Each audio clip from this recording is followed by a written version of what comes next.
After about 30 minutes, the killer squad was joined by their counterparts who are highly trained in the use of biological weapons. Their instructions were to poison me through inhaled chemicals that would paralyze my brain within 3 months. This was the intent and the purpose of the whole operation. My team and I sought alternative routes as guided by the deployed security personnel, majority of whom are our supporters and opposed to what is going on.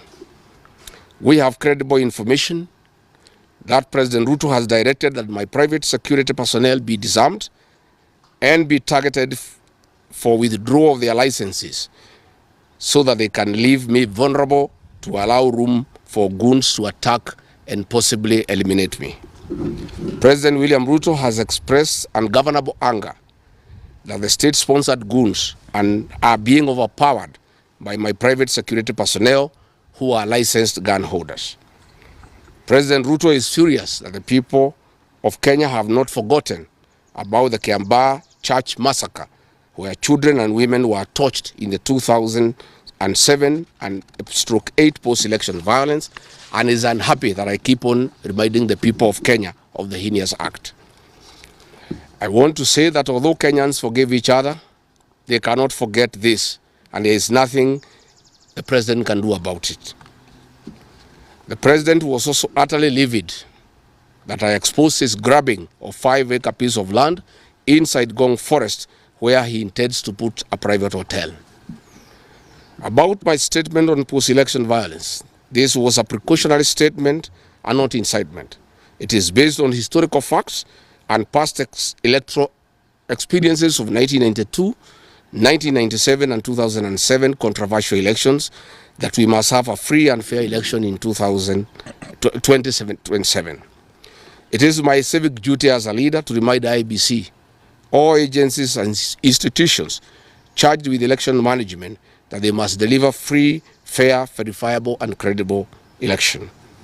I have heard the CS Interior and other pretenders to the throne claim that they will not allow political violence. I urge them to walk the talk. Since November 2024, political violence of great magnitude has been meted on me, my family and my supporters. Not a single case has been prosecuted.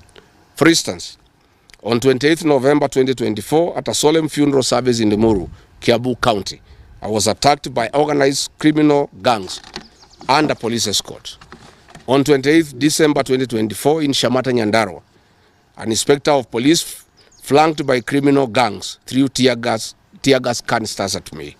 On 23rd March 2025 at ACK St. Peter's Cathedral in Nyeri, my convoy was attacked at a church compound by a known criminal gang and a police escort. On 29th March 2025 in Naivasha town, we were attacked by the police. On 6th April 2025 at a church service in Mwiki, PCA, hooded goons attacked us inside the church. We dismiss with contempt the loose talk by CS Interior that during the DCP party unveiling, where goons dared to cause chaos were fighting for handouts from us. These were state-sponsored, but fortunately, they were overpowered by security personnel and supporters. The CS has given instructions that instead of arresting the said goons, they disarm my security personnel to give goons free access to me and my supporters in future occasions. Let it be known that our party, DCP, has organic support, and we do not pay supporters to attend our meetings the way the government is doing to people to attend their meetings. Finally, let me assure the planners of this violence that you will not stop the cause of the people of Kenya. The one-term movement and the DCP party popularity will not be stopped and will not be slowed down. The cause to liberate Kenya is not about Rigathi Gachagua. All the leaders with me. Wasting time and resources to stop me is a zero-sum game. The people of the Republic of Kenya have said that lies must stop, roads must be built, corruption must stop, abductions and extrajudicial killings must stop, education and health systems must work. They are some of the things that are making the people of Kenya restless. We are putting our supporters on high alert that they have the right to express their frustrations if injustice is meted on us. My supporters and I will not be cowed or intimidated by the use of the criminal justice system to manage politics. The drama of waylaying us on roads should be stopped. If the government knows that I've committed a crime known under the laws of Kenya and identified in the penal code, they know all my homes. And I'm here. They know my Wamanyoro home. They don't need to waylay me on the road. Let them just come here, and if we have committed a crime, they can come and arrest me and take whatever action that they want to take. That is the end of the statement. Iko swali? Yes. Yes. Have you been summoned by maybe any investigative agency? There are concerns that maybe you've snagged some stuff. I have not been summoned by anybody, and I'm waiting if there is any summon. What happened is that they wanted to plant weapons in my convoy, and they wanted to use chemicals so that they can paralyze our brain the way they did to Kenneth Matiba. And that is why we had to take an escape, an alternative route to get here. I would have wished they came here instead of wailing us on the road and using those dreaded criminals who are responsible for abductions and extrajudicial killings. And that squad works under the Director General of the National Intelligence Service. It's 101 officers who are recruited from the administration police, and they have been given special training by the National Intelligence Service, and they are responsible for the abductions and extrajudicial killings. And that is the squad that had been planned yesterday and mobilized so that they can incapacitate me and my people. Yes. Thank you so much. My name is Seth Malala from Citizen TV. Just two questions from you. Have you reported the latest incident towards threats to your life? Report to who?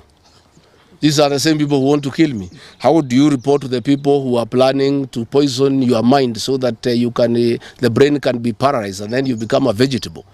I cannot report. And I wrote to the Inspector General of Police and the Director of Criminal Investigations. Instead of answering the issues I had raised, told me to report to the next police station. Yet all these things have happened under the cover of the police. So it is useless to go and report to the police. That is why I'm talking to the people of Kenya, so that if anything happens to me, President William Ruto must be held accountable. And I want to say, when they hounded me out of office, I pleaded with my supporters to stay calm and express their displeasure by singing.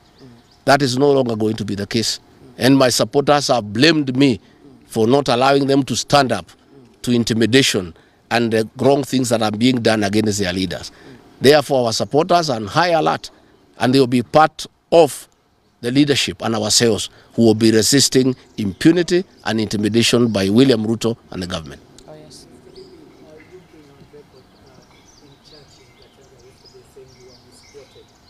But in that particular show, you also had stating that should the elections be rigged in 2027, then it's going to be worse than how it was. I didn't say I was misquoted. I said the interpretation is wrong. People are not interpreting what I said correctly. Mine is a cautionary statement. And history is very important. During the finance bill of 2024, I did caution President William Ruto and the cabinet that it will bring problems because I listened to the people of Kenya. When a member of parliament from Rift Valley says that even if the votes are not enough, they will know how to manufacture them. When another leader from Rift Valley say they can rule for 24 years. These are the things that have put the people of Kenya on notice, and people are speaking. Yes. And as a responsible leader, I must caution IBC that the people of Kenya are saying, please don't try. And we are saying we must draw parallels from history. And all I was saying is that that has happened before in 2007, and it is possible it can happen now. And I was asking IBC to be patriotic enough to make sure they don't put the country into a crisis. That is all I did. I did not ask anybody to cause violence. I did not say people will fight each other. I just said, let's be careful. This has happened before, and it was bad. And from the way people are speaking, it could be worse. That is all I said. Yes, Waweru. My name is Waweru from Noro TV. On allegations of being could you or any members of your security detail be armed beyond what security officers would return to as normal? No, I am a licensed firearm holder. I've been licensed as a firearm holder from 1995. Officers who helped me are licensed firearm holders within the provisions of the law. We don't carry any illegal weapons. In this country, civilians are allowed to have firearms. And since the government withdrew security around me, and there has been so many attacks against me, it was my responsibility to put up a team of civilian firearm holders to escort me around. And there is nothing that is illegal, and there is nothing that is wrong.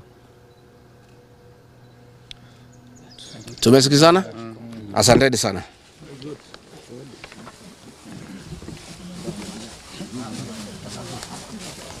Karungo.